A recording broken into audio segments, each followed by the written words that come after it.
дяконе,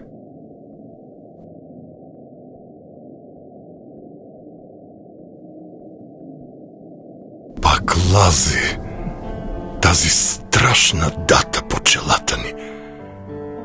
Разделно време, чест, достоинство, съвест, предателство, покорство и мълчание с превити гърбове пред сюзерена. Дали с дявол приобщи се, отче, та дяконът проводи към безсилница? Дали когато си надявал расото и на гърдите люшкал се е кръстът? Дали и грехове и бесове са те начевали да го посочи с пръст? Това е демонът. Прости ми. В слово, ако съм объркан, катанец ще повеся на езика си. Прости ми, мен невежият, неверникът. Ще пишат слово светилата историци. В папките писания на ръст до кръста стигащи, а пачите пера гора от снопове.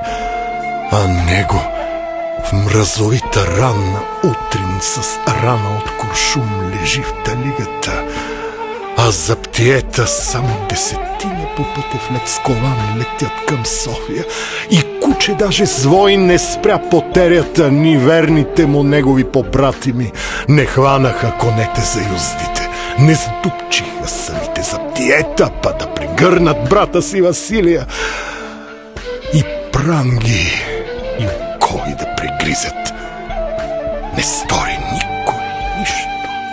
Спи народа и виждайки, че тишината глуха е сред караулът див наят от черни гарвани, излезна сам пашата пред конака с ферман написан, изпратен от везира, целуна го пашата и зачете: не сте ви племе за свобода дорасло, да гледате на нас с сербезлици, да шиете байраците по тъмно, тъй както в тъмни одаици той ви стягаше за празнично хоро, за светъл празник, когато ще престържете хомота и люшнали черковните камбани и клетва дали пред пищов и кръста с ръждясал нож да колите султана. Не ще повярвам, че рая такава, която си светеца не оварди, ще може да възкръсне в държава.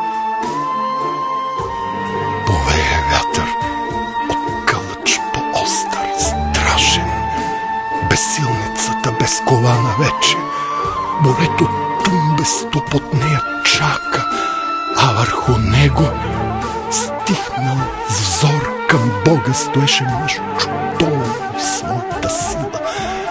Величието на цял един народ и на една България.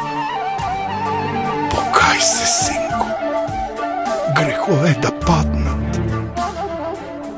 Прости ми, отче, изкри го в пазва или под епитрахиля.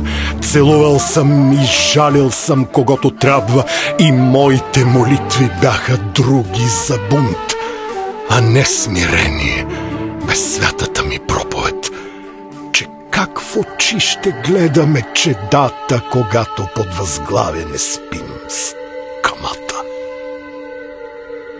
В молитвите ме, отче, споменете и дякон да остана си с името, че в образ на апостол ме не виждахте. Така, когато стигна аз пред Бога, с молитва избавление, щом можа от Него за народа си ще прося. Щом не смогнах да го сторя с ножа. Историята дръпна календара. Васил Иванов Кунчев е по име и по вяра, и в листите си жълти тъй го вписа.